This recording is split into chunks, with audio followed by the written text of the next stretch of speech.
Haunted Empire presents Unlocking the Secrets of the Mission Inn in Riverside, California. There was no bigger promoter for Riverside and the Inland Empire than Frank Miller. He and his family owned the Mission Inn up and until the 1950s. He knew that anything good for Riverside was good for his hotel. From the beginning of the 20th century all the way to his death in 1935, Frank Miller was the most gracious host, and Haunted Empire believes that nothing has changed, even after his death. For well over a century, the Mission Inn has been tending to its guests. During good times and bad, when the world has had its ups and downs. We live and we die, and though people come, they don't always go. The Mission Inn seems to have more ghosts than guests. Let me tell you what we know.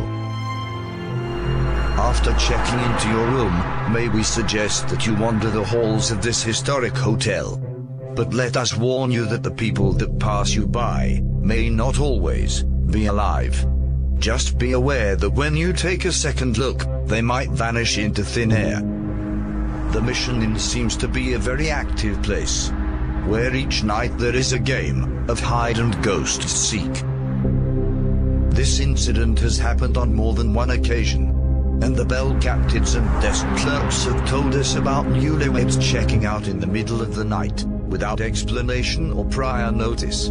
Even though the honeymoon suite is one of the best rooms in the hotel, it does have what they call some extra baggage.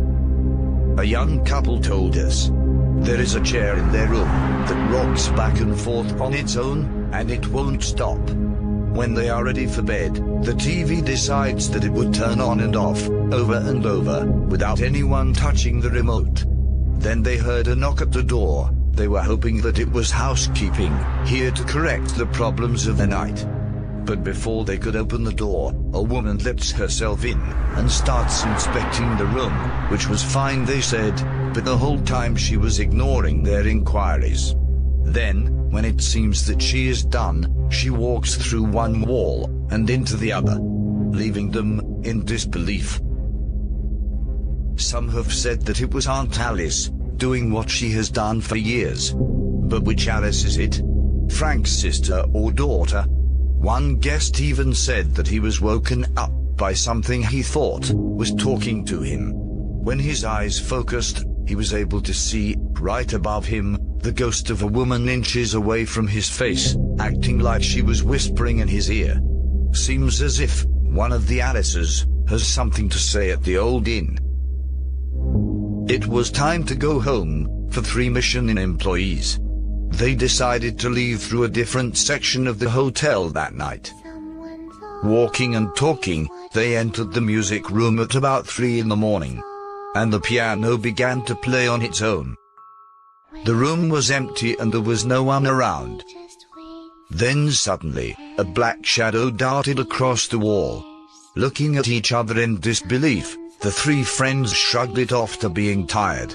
Then the piano started playing again, sending the 3 frightened women speeding through the air and out the door. In just a short amount of time, we were able to find more and more instances of paranormal activity than we could have ever imagined. This is why we believe that the Mission Inn is the most haunted location in the Inland Empire.